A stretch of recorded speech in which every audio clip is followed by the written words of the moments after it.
Well, hi everybody. Bill Prince here again. What I'd like to do for you at this point is kind of a round two walkthrough of the practice round two. As you recall, I posted last week for you a walkthrough of practice round one, and I thought I'd kind of show you what a second round looks like. Now, a lot of the principles that we're going to be talking about in here in terms of how you position your products, price variables, and things of that nature will be consistent throughout. So, if you ever get stuck, you can always go back and watch these walkthroughs and at least get some of the fundamental theories as to how you're going to make your decisions. So, what I'm going to do is I'm going to go ahead and launch my web spreadsheet as you would do. And I'm going to start my draft with official decisions here. And let's see, let's go to my Capsim Courier and see how we did in round one. Not too bad, not swimming, but did okay. I ended up with decent enough sales, about $14 million in sales, which was not the highest. Looks like it was actually the second to the bottom. But I did end up with a small profit of about $2.5 million. My cumulative profit looks okay. My contribution margin 34.9%, which is pretty good. The simulation is looking for a contribution margin of right around 35% or higher if you can. Slight increase in stock price, which means that's going in the right direction. And then let's see how I did in terms of my sales. So the production analysis gives you a pretty good idea of kind of where you stood in terms of sales and inventory and stock outs. And as you can see here, of my 5 products, I stocked out of 3, which is not a good thing in the sense that that represents sales that I could have made that I was unable to because I did not produce sufficient product. So you can see that I stocked out of my traditional product, my high-end product, and my size product. I had 55 left, which isn't horrible in my performance in terms of inventory, but that 583 that I had left in the low end market, that's a little problematic. Now, as I kind of scroll down, I can see that everybody had some left over in that low end product. So that tells me that maybe the market was glutted a little bit with that product. But so I'm going to kind of just quickly look and say, well, how come my product didn't sell as well as the others? Because if you remember, that traditional product, or I'm sorry, that low-end product is the one that you didn't make any changes to R&D, or you shouldn't have, but rather, you play with price and promo budget and that sort of thing. And you can see, and I apologize, I'm getting ready to sneeze, and hopefully this will come out at some point in time before I'm finished. You can see that everybody was set at 3.0 and 17, so our products would all be about the same. But look at me, I had it priced at $24.50. Baker or the Baldwin 21.50, Chester 20, Dell 22, Ebb 20, and Ferris $22. So I was definitely the highest priced in that segment. So that tells me that had I priced my product a little bit lower, I probably would not have had that inventory that I did. So by and large, I'm pretty happy with those results. So let's move on to round two here for a sec. And so what I'm going to do is, let's see, move that. There we go. And let's go to our decisions and go to our R&D. And so there's sort of where I sit. Let's see here. Okay, hang on a sec. I want to undo this because I think there we go. Undo that to start around. There we go. Okay, that's a little better. That was when I was sort of playing with this. So we're going to look at this, and so this is where we kind of sat at the end of round one, where I had everything placed and so on and so forth. And so the question becomes, all right, we're in round two. My products have drifted this far, where do I want them to go next? So again, remember this report, the industry conditions report. Sometimes there's a little lag time in that. And remember, you looked at this quite a bit in doing your situation analysis. But the drift rate, and remember that's on our perceptual map, the rate at which everything is going to drift down and to the right is predictable. So that kind of tells us where our center segments are going to be each and every round. So what I like to do, and again, I'm going to go back and adjust these, but I'm just going to take what I had this time. This is where my products are positioned at the end of round one going into round two, and I'm just gonna adjust those by drift rate. Now again, we're going to go back and we're going to adjust these a little bit, but for example, this our traditional, remember, is +7 -7, so we're going to go up to 6 8, and then we're going to go down to 13 1 on that. Let's see, this is where I wish I had two screens. Back to our reports here. There we go. +5 -5 on Acre. Now again, I'm going to leave Acre alone because remember that's my traditional, or that's my low-end product. That's the product where age is the most important, and we know by looking at our age map down here that right now Acre is 5.6 years of age. At the end of round two, it will be 6.6 years of age. So right about where I want it in terms of that 7 years that our customers want. Excuse me, I knew that was coming out. So I'm going to leave that one totally alone this round, again, like we did last round. So Adam, our high end, is +9 -9. Excuse me. So I'm going to go into Adam, and we're going to go 9 6.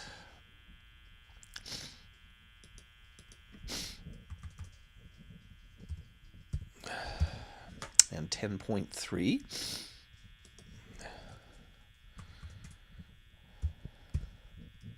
Whoops. There we go. And then let's see, aft.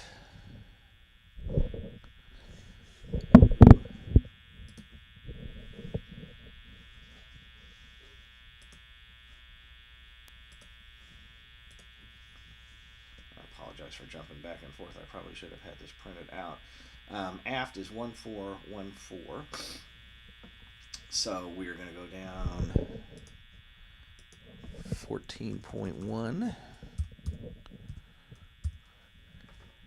and 11.5. Okay. And then Agape. Let's see where we're at with Agape. And so Agape, is that right? Did I just do, I think I did something wrong there. Well, we'll come back and we'll adjust that in a minute. So Agape, our size product, +7 -1. So +7, 5.2, -1, 9.4.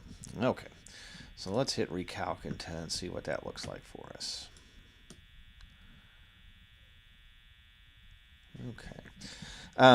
Now, keep in mind, for whatever the reason, the demo that I'm doing here for you, it's set up, like it was started in 2016. So, but these should all be here next year round. So I'm looking at this and went, okay, this looks pretty good. Got this product okay. This product kind of comes out late. This product doesn't look good at all. Why? Because it doesn't even come out next year. It would sit for a whole year in development and then be older than I want it when it does come out. And this one doesn't look too bad. But I look at my drift rate here, and again, you can see aft how way out in front that is. I looked at my drift rate, and I kind of like the way everything is going. Now, at some point, I'm going to have to make a strategy decision about where I want to go in terms of an overall business plan for this simulation, and maybe a little early now in the practice round since you're just getting the feel for it. But one of the things I usually like to do, some people will they say we're going to sort of be the leading edge teams. We're going to focus on performance, size, and high end, and they would focus all their attention on positioning and developing these products. Some people say, well, I'm going to be I'm going to be Walmart, and I'm going to focus on this cheap stuff, and I'm going to focus on these. What I like to do sometimes is kind of take this trajectory where, again, if I leave Acre alone and don't do anything to it for the rest of the simulation, it's eventually going to drift out of this circle. And again, once a product drifts out of a circle, both the fine cut and the rough cut, it is a persona non grata. Nobody's going to buy it. Nobody's going to see it. It's just discontinued. And eventually Able, then I can at some point kind of quit developing Able a little bit, or develop it to the point where it moves back and becomes my low end product due to its age. And then Atom, I may have eventually drift back, or at some point I might create another traditional product to replace Able once it drifts back. So those are some kind of strategy things that you're going to be thinking about. So anyway, so I've kind of gone to my industry conditions report and put some general fences around that. Now let's kind of look and see at our Capstone Courier and see what exactly our customers are sort of looking for here. So I'm going to go to our reports, and I'm going to go to our traditional segment. Again, that takes a little bit of time to load.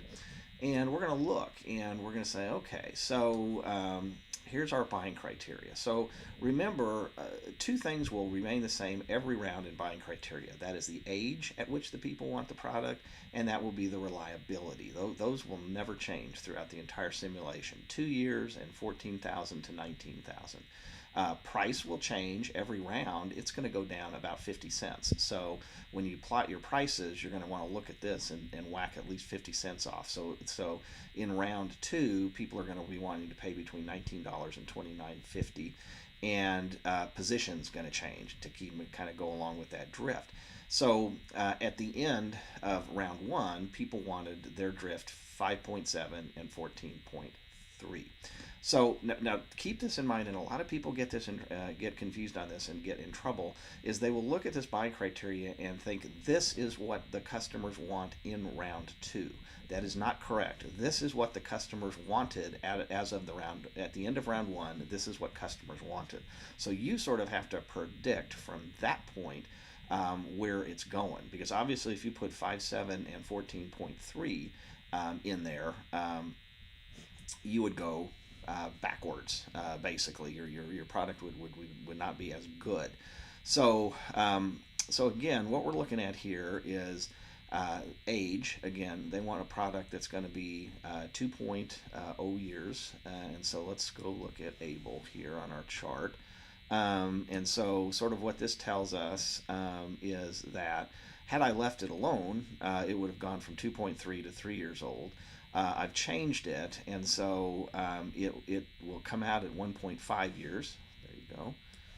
Okay, and again, it's coming out in September, so 3 months later, it'll be 1.8 years old. So that's not too bad. That's pretty close to what I want in terms of age. We might look at adjusting it to see if we can get it when it comes out to be a little bit older, but we'll talk about that.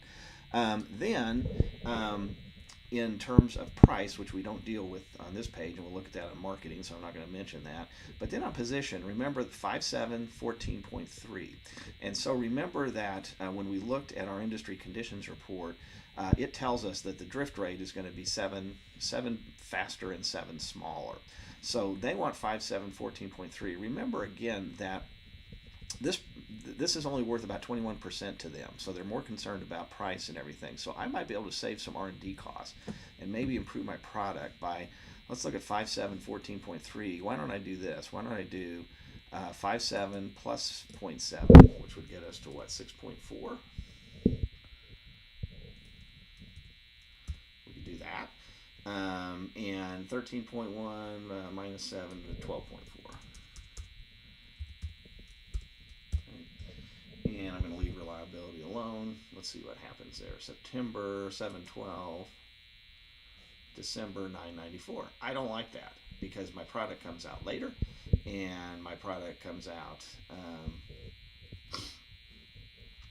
more expensive, and it's a little bit older, but probably not the worth the cost. So I'm going to go back, and I'm going to go back to I'm just going to try 6.0, 6.8. I'm sorry. Remember, that's where we went from our center circle after our last round, and we'll go back to 13.1.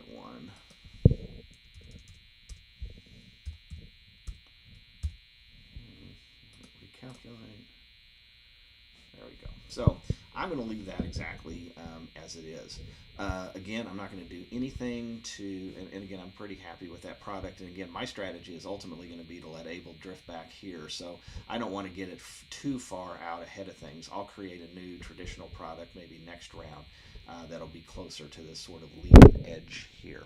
So Acre we're leaving alone. Okay, let's look at Atom. Let's go to our high-end buying criteria. There we go. Let's see, where's high-end? There we are. Okay.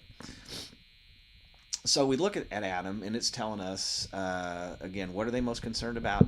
Size and performance, 43%. And then age. So, a good 72% of what they want is based on positioning and age. So Atom, I remember we took our calculations from our industry conditions report and added those in. So right now we're at 9.6, 10.3. They want 9.8 and 10.2. So we're pretty close on size. But what I'm going to do, just for giggles and grins, I'm going to take Atom and sort of, let's see here. I'm going to change that to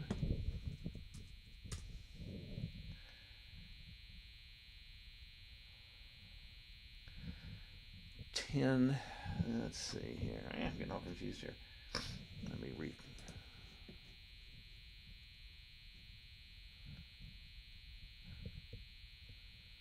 No, I think I'm actually going to leave it alone. So I'm going to leave that at 9.8 and 10.3 because again, I want that to drift back and become my new traditional at some point. So I'm not going to develop that as much as they want. So that product will come out. Let me hit recalculate again. There we go. Okay, so that product will come out in October. It's going to be about a year at 0.2, so that's not as new as they want, but that's okay. My strategy, again, is that's ultimately going to drift back. If I was really wanting to focus on that as a market in the long run, I would probably, really, make it probably 10.5 and 9.6 or something like that. Let's see what happens with 10.5 and 19.6. Or not 19.6, but 9.6.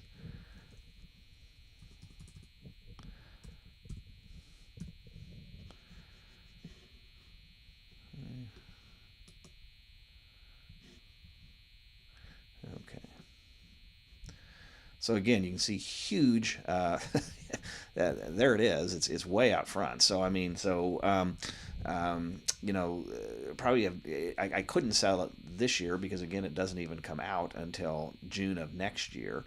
So that would be just lost revenue. But again, my long-term strategy was that I wanted Atom to be leading edge product. That maybe that's okay, and I swallow the no sales this year. But then when it does release in June of 17 or June of 18, it will go gangbusters. So, but again, remember my strategy at this point anyway is I'm going to let Atom just kind of set and not change too much and eventually go backwards. So I'm going to change Atom again to 9.8. And again, there's no right or wrong on this. These are just some parameters that you can use, and your strategy is sort of up to you. 10.3. There we go. We calculate that. Okay, so there again, we're back to coming out in October, about a year 0.2. old, and there's our R&D costs. So okay, so the same thing with aft, and let's see what Adam did. It moved a little bit, not too bad. So that looks all right. So let's look at aft now for a sec, which is our performance segment. There we go. Okay, so aft 10-4, 15-3. Okay. So again, I'm going to take my, what was there? I should have written that down. But the drift rate, and so I'm going to make that. Let's see here, aft about 11.1 and 14.8. I think that was in the sevens again. There we go. Okay. There we go. So aft has moved more performance-wise. I like that. 11.1. It's going to be 1.4 when it comes out, and so forth. So what is that? What do our customers in that range want? There we go. Okay, so in performance, 10-4, 15-3 this year. So I'm gonna, and remember our drift rate, and again, what do we think they want next year? Well, I went +7 on performance, so 11.1, and I didn't go quite as far down, I don't think, on size, down to 14.8. Left reliability the same, because remember, to this group, reliability and positioning are the most important. Size, age, and price doesn't matter that much, and so I want to make sure that my reliability is pretty close to the high end, because that's what they want. So, okay, so then let's go to our size now. And again, we can see in our size category, which is Agape, that again, size is the most, or position is the most important thing to them, and then followed by the age. So right now, we've got this. I've got it positioned at 5.2 and 9.4 based on what we did with the drift rates, and we've got a product that's not looking too bad. Do I want to, and again, I would want to think, well, do I want this thing to be, leading edge or what? So I'm probably just gonna, I'm probably gonna make it a little smaller because it is the size category. So I'm gonna shrink that down to 9.2. Again, I'm just pulling that out of my ear. So let's see what happens when I make it a little smaller. So it comes out a little later. I don't know. Let's go back and make that 9.3 just for fun. See what that does. Still a little smaller. Comes out September, a little cheaper. Age is okay. So, all right. So let's look at that. So I'm pretty happy with that. Acres doing what I want to do. These are moving forward and in the right direction. So I'm okay with that right now. So that's kind of how you make your R&D decisions going forward. And again, pay attention to all these things. I didn't mess around at this point with reliability or anything like that. And when we get further into the simulation, may start looking at doing that. So let's go to our next page here on marketing. Okay, and let's see what we want to do. So remember, price. Let's go back to our reports. There we go. Traditional. All right. So traditional low end are pretty price sensitive. Remember that this is what the price that folks were willing to pay at the end of round one, and each round that price that they're willing to pay is going to go down 50 cents a unit. So this should be 19 and 29. Remember that last year, in looking at the sales, I stocked out of that. So people liked my traditional product. Let's see, where's our production report? Yeah. That's low end. Yeah, I sold out. So they liked my product. So price didn't seem to be an issue. So I'm going to just lower that price 50 cents to to stay with the market. So I'm just going to change that to $29. Okay. And I'm spending quite a bit on promo, so I'm going to leave that. All that is going to be left alone. Okay, Acre. Now remember on Acre, I sort of got whacked a little bit on the my price was too high. So what are they going to want to pay low end on Acre?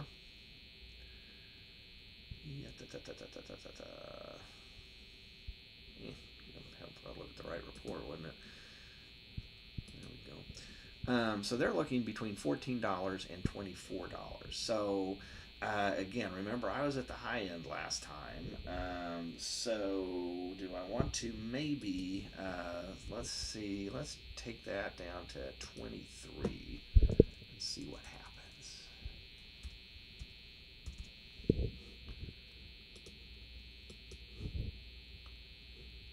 Okay. Going to keep the same with marketing and all that kind of stuff. And then just go through the same analysis with each and every price. Aft, let's see, Aft last year I sold at $35. Again, I think they liked that product. So I'm going to keep my price pretty high on that at 34. Okay.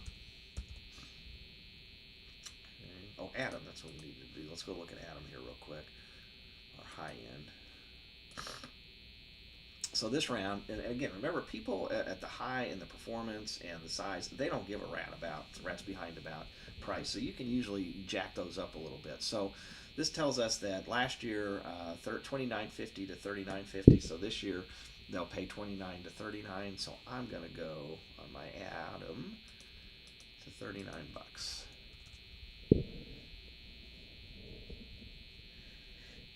Excuse me again. And then the same is true with Aft and Agape. I'm gonna, let's see, Aft. I think I had down to 34, and then Agape. I'm just gonna take that 50 cents off.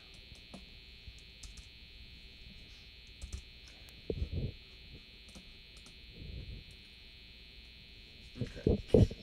So I can tell right there that that's pretty low. So that may be problematic. We may have to go back after the fact and look at some things when we look at our pro formas and stuff. But so that's kind of how you do the price calculation. Again, you've got to look at each of the markets, and then again, remember that each round it's going to go down about 50 cents. I'm going to leave promo and sales alone because I stocked out of 3 of my 5 products last time, and I think pricing was the issue as opposed to people not being aware of it. So at this point, I'm just going to leave those alone. And then let's go to forecasting. And again, remember, forecasting is done the exact same way each and every round. And that is, you go to your reports. So we'll go to traditional. And again, these numbers are going to change. So in round 1, 8,067 units were sold. And the growth rate next year is going to be 9.2%. So let's see if I can pull up my little calculator here. Let's see. Hello, Mr. Calculator. There it is. There we go. So 67 times 9.2%. So we're going to sell about 742 additional. So 742 plus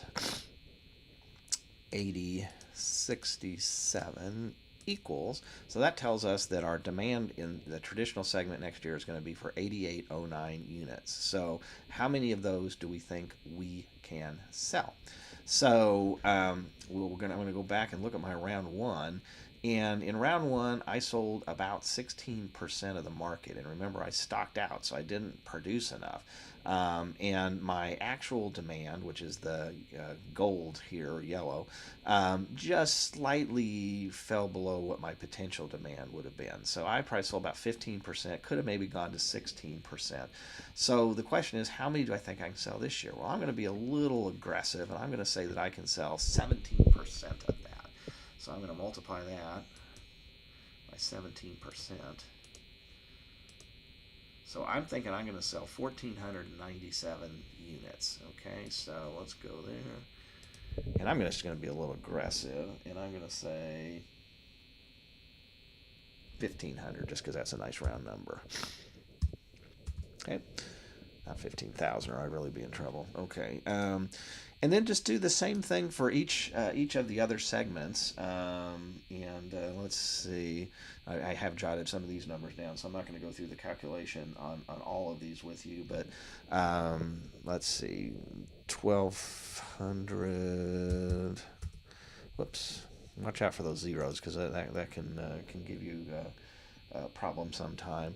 Okay, let's look at our high end and look at the calculation there for a minute. There we go.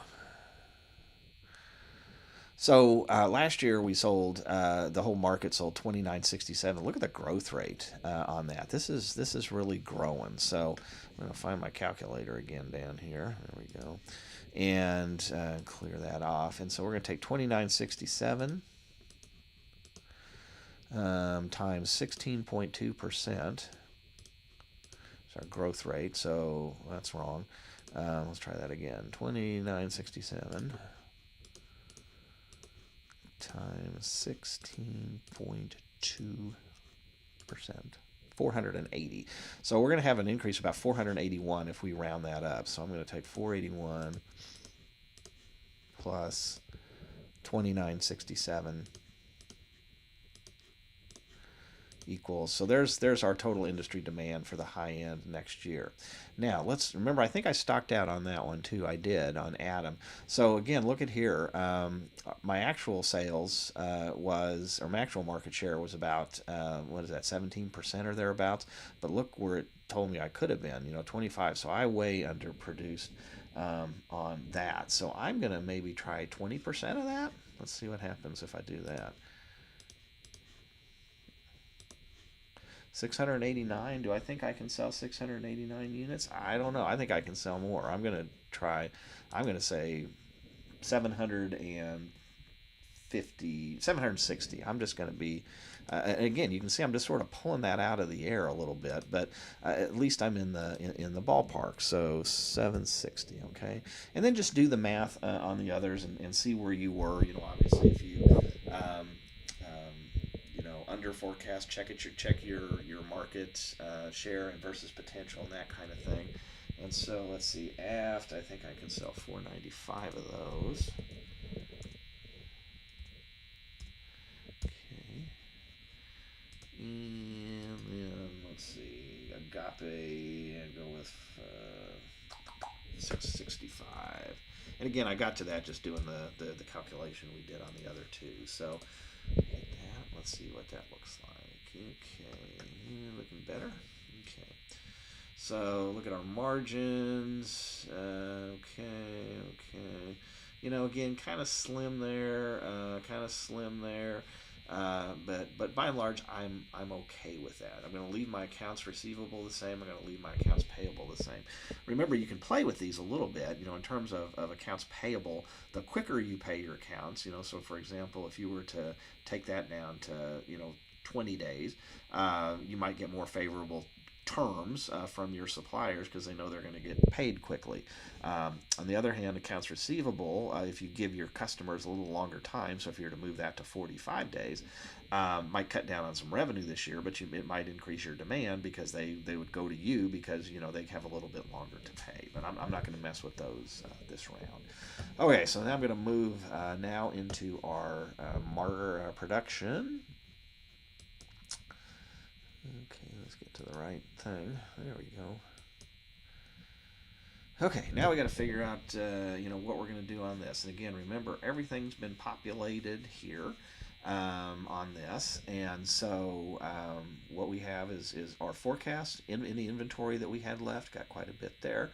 And our production schedule. So here, again, I'm thinking I'm going to be able to sell 1,500. I'm going to produce 1,500. Okay. I don't have any inventory left over. Okay.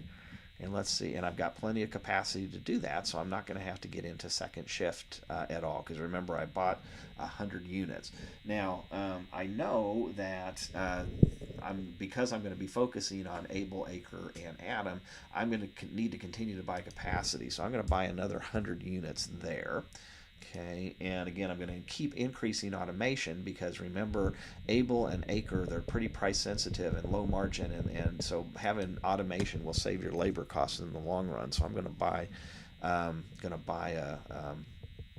another unit of inventory there, or of automation there. So let's hit recalculate. There we go, and you can see we've spent some money on that. And we're doing good. All right, so Acre, let's see, how many am I going to order there? Let's see.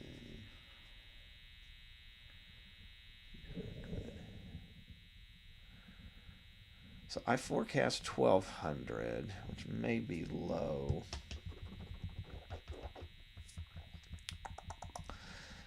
Have 500 on hand. I'm thinking I'm gonna, because I lowered my price. I'm thinking I'm gonna be able to sell a little bit more of that. So I'm gonna make that about. I'm gonna order 1,600. Now that may be suicide, and we'll find out later if that's the case. But we're gonna give that a try. Again, I'm gonna buy another 100 of capacity because again I know I'm gonna need that as we go.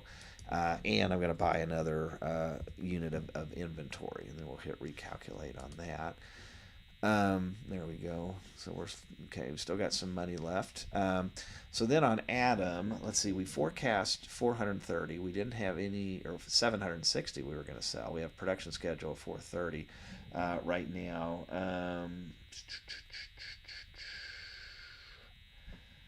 I'm going to order just about that same amount, so 758 we'll say.